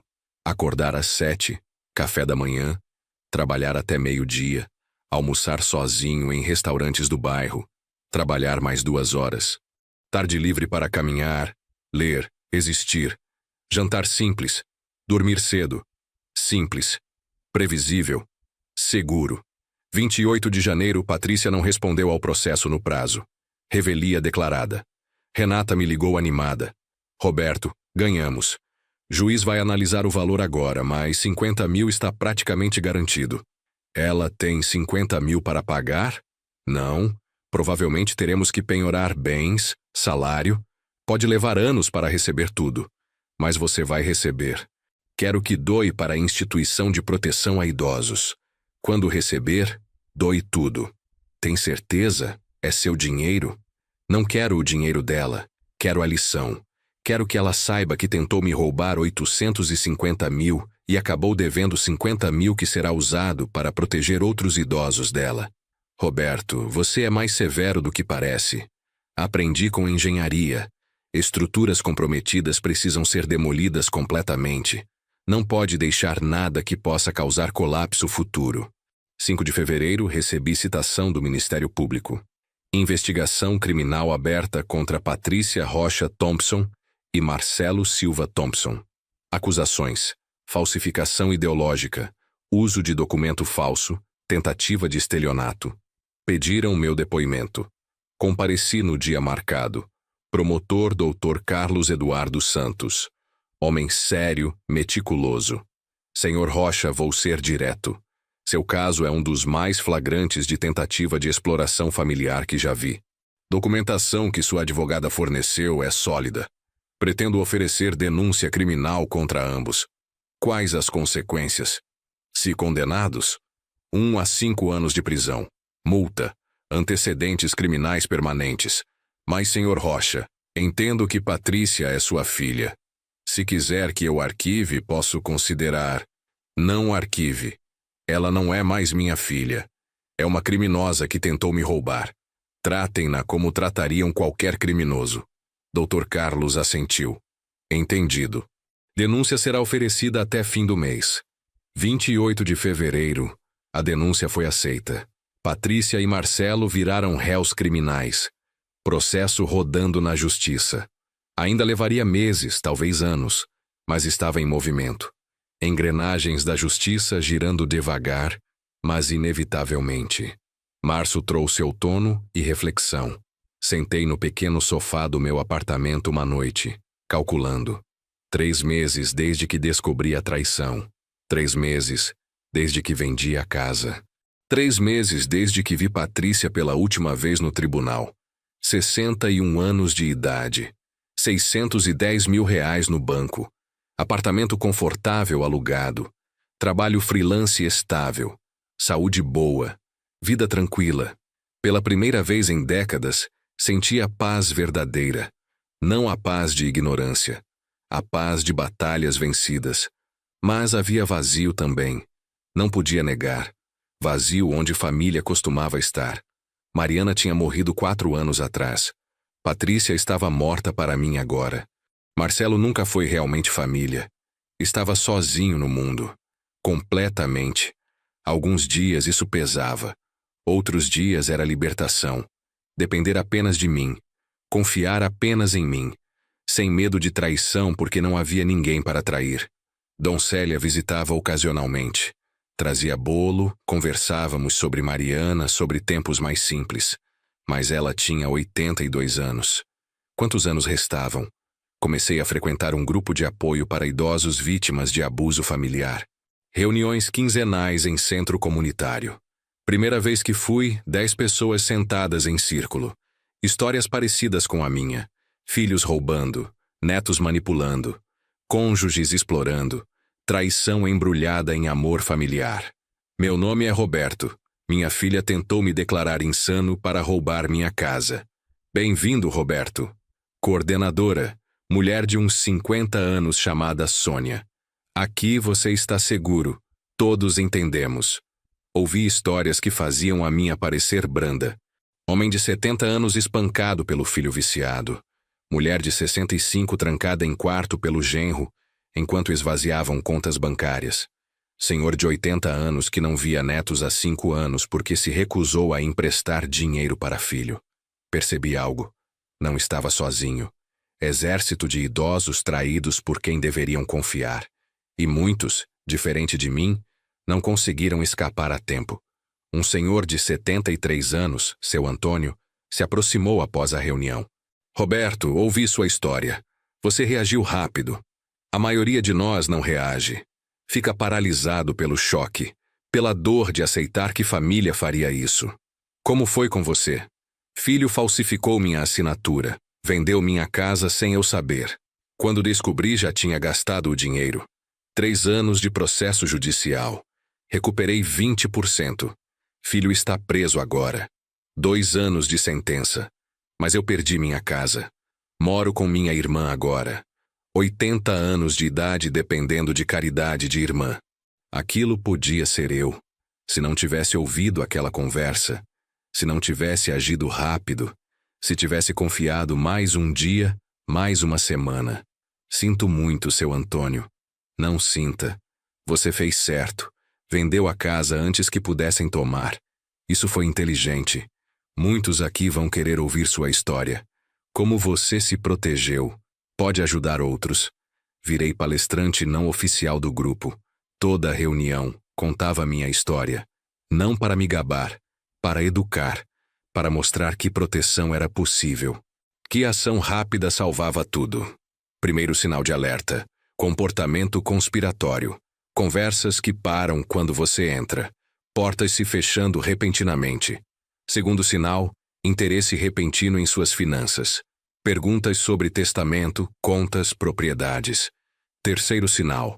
Sugestões de que você está esquecido, confuso, precisando ajuda. Mãos levantavam. Perguntas. Mas como você soube que era traição e não preocupação genuína? Ouvi eles. Eles não sabiam que eu estava em casa. Falaram abertamente sobre o plano. Se não tivesse ouvido, talvez tivesse duvidado também. Mas uma vez que você ouve, o velho não desconfia de nada, não há dúvida. É traição pura. Abril trouxe ligação inesperada. Número novo. Voz familiar. Pai, por favor, não desligue. Patrícia, como conseguiu meu novo número? Como conseguiu esse número? Dona Célia, implorei. Disse que precisava falar com você. Uma vez. Só uma vez. Dona Célia. Meu coração apertou. Ela tinha bom coração demais. Fale então. Pai, eu sinto muito. Sei que não acredita. Sei que falei isso antes, mas desta vez é real. Vi o que fiz. O processo criminal. Posso ir presa. Perdi meu emprego. Marcelo me deixou. Culpa tudo em mim. Estou morando num quarto alugado. Ganhando salário mínimo como recepcionista. Minha vida acabou. Ouvi. Não com pena. Com análise. Engenheiro ouvindo relatório de estrutura colapsada. E queria que soubesse. Que entendo agora. O que fiz foi terrível. Imperfeito. Criminoso. Não tenho desculpa. Não, não tem. Mas pai, ainda sou sua filha. Sangue do seu sangue. Não significa nada? Sangue significa confiança, lealdade, amor. Você quebrou todos. Sangue sem lealdade é só biologia. Não obrigação. Silêncio. Choro baixo. Então é isso? Nunca vai me perdoar? Patrícia, perdão exige arrependimento.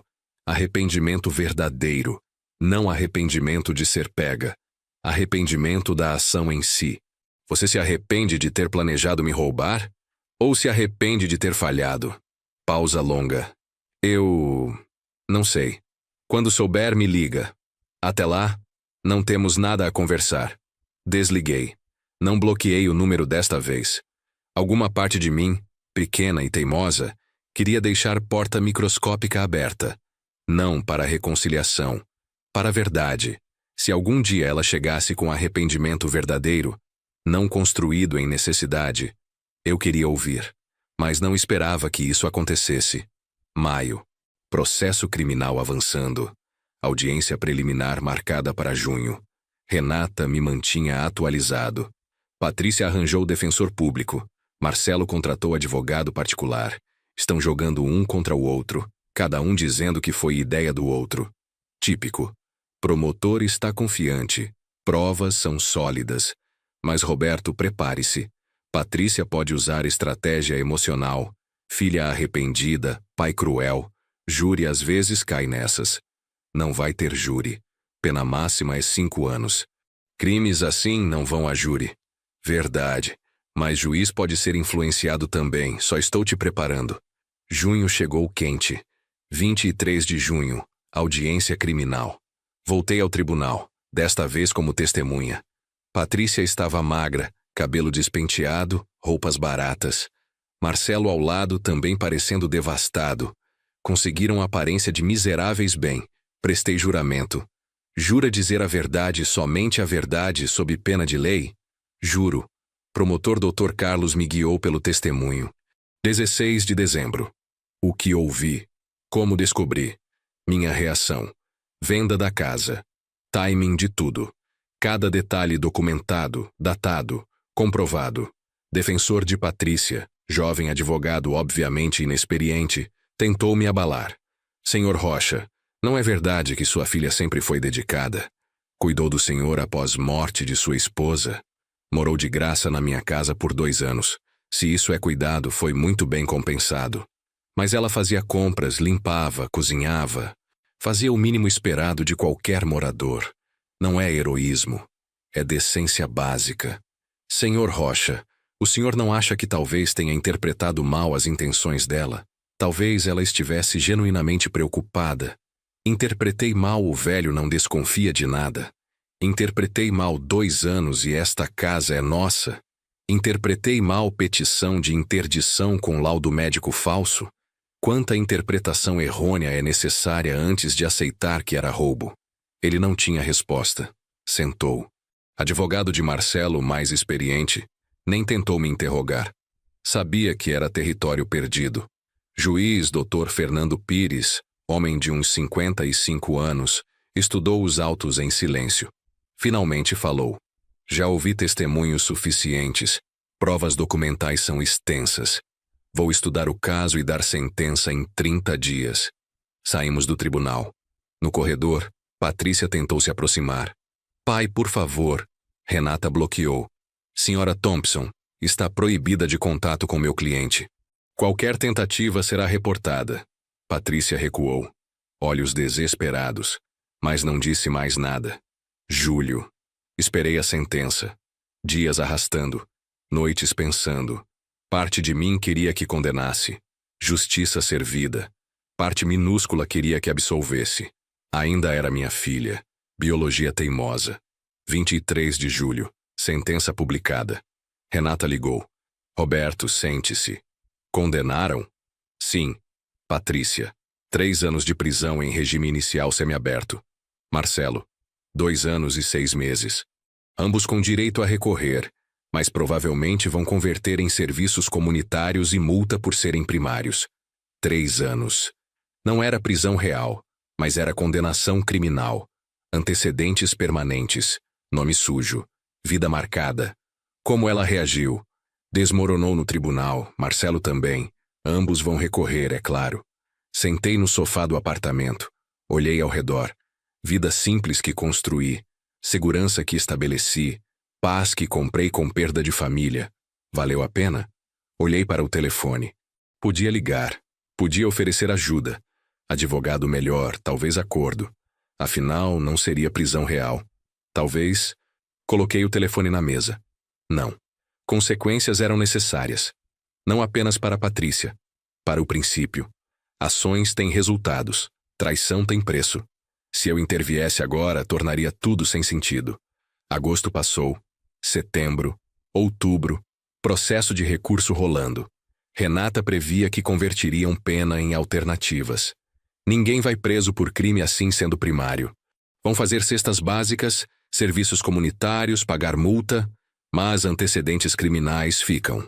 E o processo de danos morais? Ah, sim. Juiz condenou Patrícia a pagar 50 mil.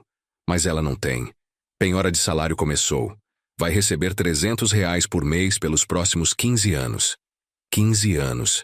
Patrícia pagando até os 50 anos de idade. Lembrete mensal do que fez. Doe para aquele Instituto de Proteção aos Idosos que falei. Já fiz. Primeira parcela já foi. Novembro chegou.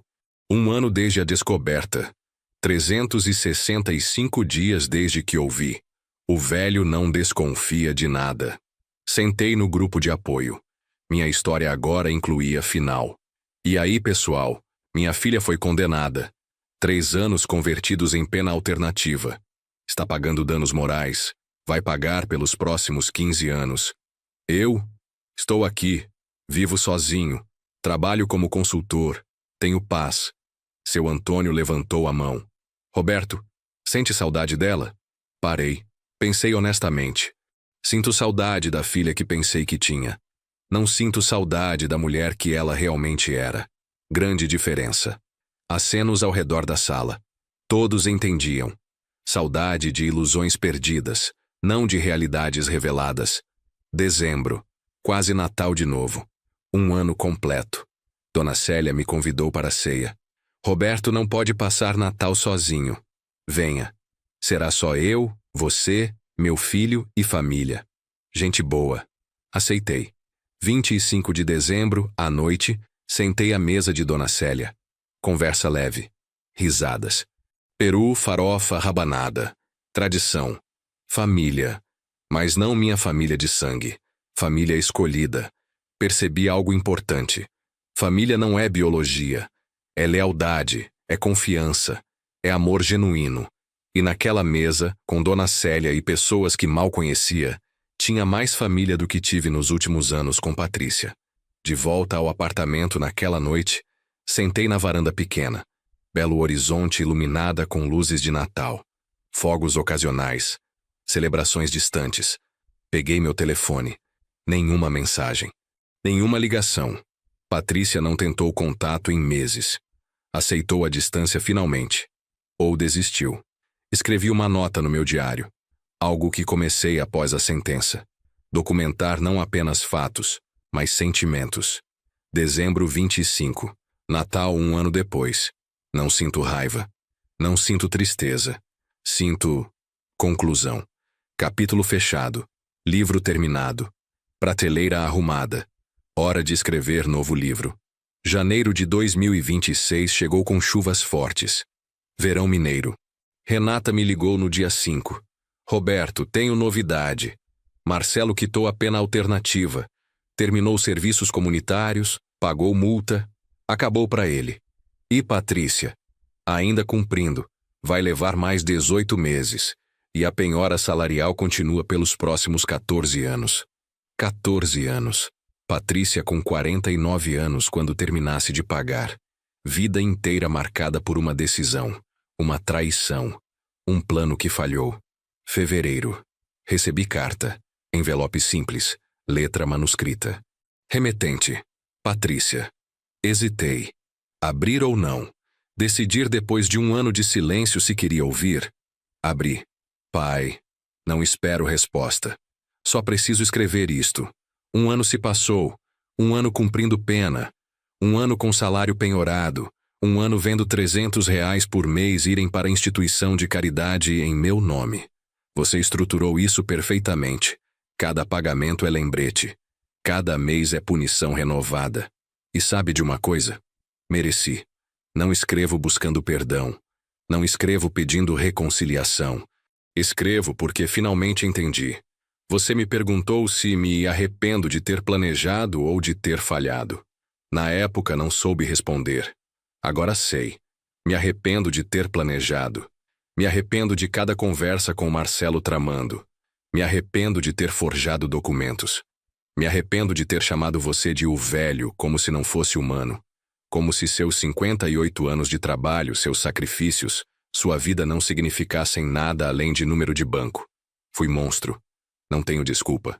Ganância, dívidas de Marcelo, pressão financeira, nada justifica. Mamãe ficaria envergonhada. Você está certo em me cortar. Está certo em não responder. Só queria que soubesse. Entendi. Tarde demais para mudar algo. Mas entendi. Sua filha que foi, Patrícia. Li 3 vezes. Procurei por manipulação, por pedido escondido, por tentativa de despertar pena. Não encontrei. Era arrependimento. Real. Cru. Honesto. Coloquei a carta na mesa. Andei pelo apartamento. Fiz café.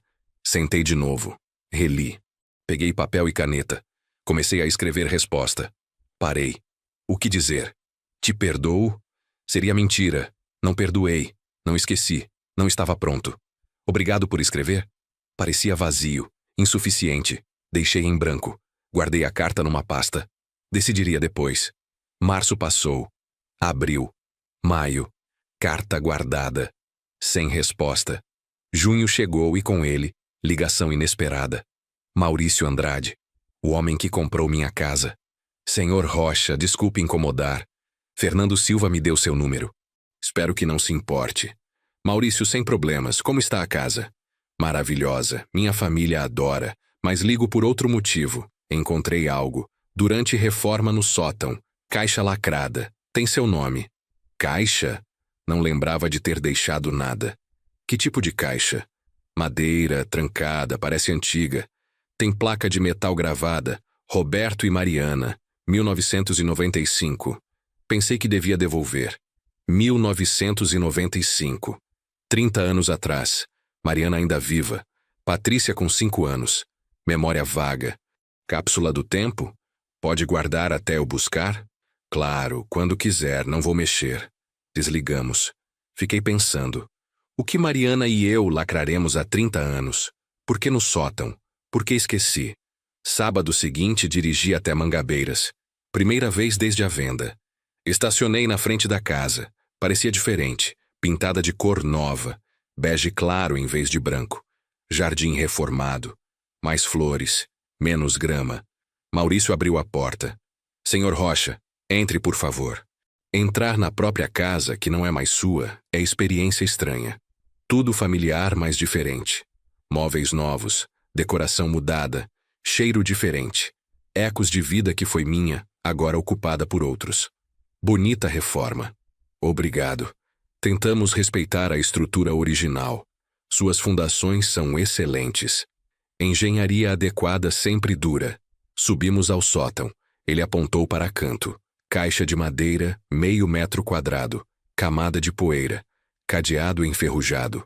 Placa de metal realmente dizia: Roberto e Mariana, 1995. Memória voltou. Fragmentada. Mariana sugerindo: vamos fazer cápsula do tempo, para abrir em 30 anos. Ver como éramos. Concordei. Colocamos coisas. Lacraremos. Esquecemos. Vida aconteceu. Mariana morreu. Cápsula ficou. Posso levar? Claro, é seu.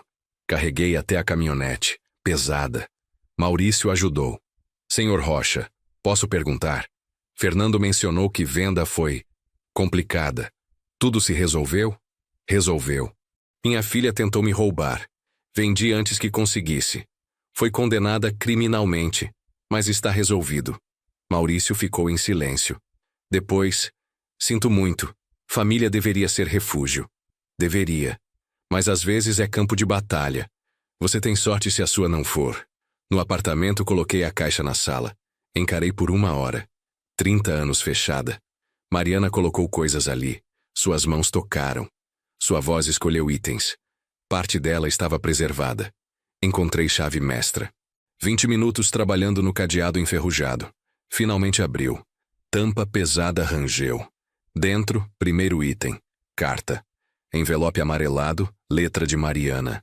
Para Roberto e Mariana do futuro. Ou quem encontrar isto em 2025. 2025. Este ano. Abri com mãos tremendo. Querido Roberto, ou Roberto Velho, dependendo de como estiver em 2025, se está lendo isto, significa que sobrevivemos 30 anos juntos. Patrícia tem 35 anos agora. Incrível. Aquela menininha de 5 anos é adulta formada. Espero que seja mulher maravilhosa. Espero que cuidemos bem dela. Espero que família esteja unida, forte, cheia de amor. Roberto, você trabalha demais. Sempre trabalhou. Espero que em 2025 esteja aposentado, viajando, aproveitando vida que construímos. Prometo estar ao seu lado. Prometo envelhecer com você. Prometo que em 2025 estaremos abrindo esta caixa juntos, rindo de como éramos jovens e tolos. Com todo amor, Mariana, 1995. Lágrimas. Não esperava. Não chorava desde o funeral dela. Mas ali estava, sozinho no apartamento, lendo palavras de esposa morta há 4 anos. Esposa que prometeu estar ao lado, que prometeu envelhecer junto, que não pôde cumprir porque câncer não respeita promessas. E Patrícia, espero que seja mulher maravilhosa. Não foi. Tornou-se mulher que tentou roubar o pai. Espero que família esteja unida. Não estava. Estava destruída, estraçalhada, legalmente separada. Mariana estaria devastada. Continuei explorando a caixa. Fotos, nós 3. Patrícia pequena, sorrindo, genuíno. Antes que ganância corrompesse. Antes que Marcelo entrasse na vida dela. Antes de tudo desmoronar. Cartas que trocamos, poemas que Mariana escreveu, desenhos de Patrícia. Papai e mamãe, eu amo vocês. Coração vermelho. Pureza de criança de 5 anos. Para onde foi aquela pureza? Quando se transformou em o velho não desconfia de nada. Brinquedo pequeno de Patrícia. Boneca de pano. Favorita dela. Por que colocaram na caixa? Mariana explicava em nota anexa. Patrícia quer que boneca fique segura até ela ser grande. Ela diz que vai querer de volta quando tiver filhos. Patrícia nunca teve filhos. Casou com Marcelo. Focou em carreira. Depois em dívidas. Depois em plano de roubar o pai. Filhos nunca vieram. Objeto final na caixa. Testamento. Nosso testamento conjunto de 1995. Li com interesse crescente. Eu, Roberto Alves Rocha, e eu, Mariana Rocha, em plena capacidade mental, declaramos: todos os bens serão divididos igualmente para nossa filha Patrícia Rocha. A casa em Mangabeiras, economias, investimentos, tudo. Com uma condição: Patrícia deve provar ser digna. Deve demonstrar caráter, integridade, amor familiar.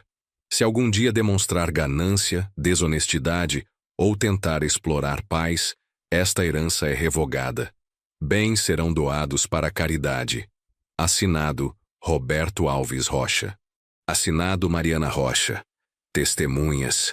Então tínhamos previsto, 30 anos atrás, quando Patrícia era inocente, já planejávamos contra possível corrupção futura. Mariana insistiu. Lembrava vagamente.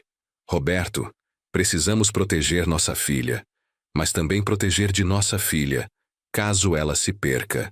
Ela se perdeu, e esse testamento esquecido por 30 anos confirmava que decisões que tomei estavam alinhadas com vontades que Mariana e eu estabelecemos décadas atrás. Patrícia provou ser indigna. Logo, herança revogada. Exatamente como executei. Sentei com todos os itens ao redor. Carta de Mariana, fotos, desenhos, testamento, vida inteira numa caixa, promessas, esperanças, avisos. Peguei meu telefone. Encontrei carta de Patrícia de meses atrás. Reli. Arrependimento genuíno. Tarde demais? Talvez. Mas genuíno. Comparei. Menina de 5 anos que desenhou coração vermelho. Mulher de 36 anos que escreveu arrependimento cru. Mesmo sangue. Pessoas diferentes. Qual era real? Ambas, nenhuma. Tomei decisão, peguei papel e escrevi. Patrícia, recebi sua carta em fevereiro. Não respondi porque não sabia o que dizer. Ainda não sei completamente. Mas hoje encontrei algo. Cápsula do tempo que sua mãe e eu lacraremos em 1995. 30 anos atrás. Você tinha 5 anos. Dentro tinha a carta dela, falando sobre esperanças para você. Esperanças que não se concretizaram. Também tinha testamento, datado 1995. Com cláusula. Você só herdaria se provasse ser digna. Se demonstrasse ganância ou tentasse explorar pais, herança seria revogada. Patrícia, sua mãe, previu isso. 30 anos antes de acontecer. E quando você tentou me roubar, apenas executei o que ela e eu já tínhamos determinado décadas atrás. Não fui cruel. Fui fiel às nossas intenções originais. Sua carta demonstra arrependimento real. Acredito. Mas arrependimento não apaga ações. Consequências continuam. Você vai pagar danos morais por mais 14 anos. Vai carregar antecedentes criminais para sempre. Isto não muda. Mas reconheço que você entendeu. Finalmente. Talvez tarde demais para relacionamento. Não sei. Tempo dirá. Não ofereço perdão. Não ofereço reconciliação. Ofereço reconhecimento. Vi sua carta. Ouvi seu arrependimento. É algo, não é tudo, mas é algo. Seu pai, Roberto. Lacrei. Endereço dela consegui através de Renata. Selo, correio, enviado, feito. Voltei para casa. Olhei para a caixa aberta. Itens espalhados. Passado exposto. Futuro incerto. Presente tranquilo. Isso era suficiente? Por ora, sim. Julho. Recebi resposta de Patrícia. Curta. Pai. Obrigada por responder. Não esperava. Entendo que perdão não vem. Não peço. Apenas agradeço por reconhecer arrependimento. Mamãe sempre foi sábia. Previu minha queda. Gostaria de ter ouvido ela. Gostaria de ter sido pessoa que ela esperava. Não fui. Mas estou tentando ser agora. Tarde, mas tentando. Talvez algum dia possamos tomar café. Só café. Sem expectativas, sem reconciliação forçada. Apenas dois estranhos que compartilham passado. Até lá, cuide-se. Patrícia. Café. Ideia simples. Sem compromisso, sem promessas. Apenas reconhecimento de humanidade compartilhada. Podia fazer isso? Não sabia. Deixei em aberto. Agosto, setembro, outubro. Vida continuava. Trabalho de consultoria, grupo de apoio. Jantares ocasionais com Dona Célia. Rotina confortável. Novembro. 2 anos desde descoberta. Sentei no mesmo café onde esperei fechamento da venda há 2 anos. Mesma mesa. Mesmo pedido. Pão de queijo e café. 2 anos. Quanto mudou. Casa vendida. Filha perdida e talvez lentamente recuperada. Paz conquistada. Solidão escolhida. Banco de mensagens no celular. Patrícia. Pai, sei que não respondeu sobre café, sem pressão. Mas se mudar de ideia, estarei no Café Três Corações todo sábado às 10 da manhã. Por 6 meses vou estar lá, caso queira aparecer. Sem compromisso. Olhei para a mensagem. Depois para a janela do café. Pessoas passando, vida acontecendo. Família não era garantia. Era construção constante. Destruível. Reconstruível, talvez. Com tempo. Com verdade. Com muito trabalho. Não fui no primeiro sábado, nem no segundo. No terceiro sentei na minha caminhonete do lado de fora do Café Três Corações. 10h15 da manhã. Vi a Patrícia através da janela. Sentada sozinha. Café na frente. Olhando para a porta. Esperando. Fiquei 20 minutos. Mão na maçaneta. Quase abri. Quase saí. Quase entrei. Mas não consegui.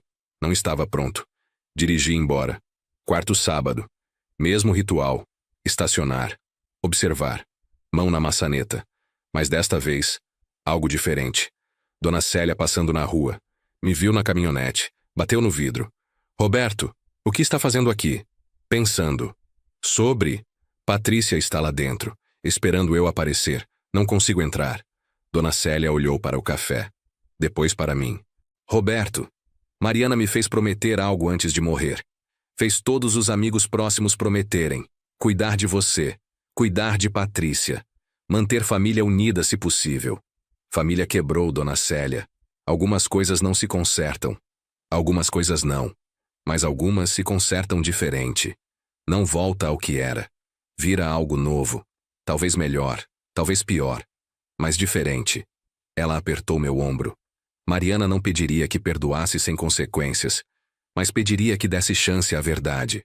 Entre ou não. Mas decida conscientemente. Não por medo. Ela se afastou. Olhei para o café novamente, Patrícia ainda esperando. 2 anos de consequências. 14 anos ainda pela frente. Antecedentes criminais permanentes. Vida marcada. Lição aprendida duramente. Suficiente?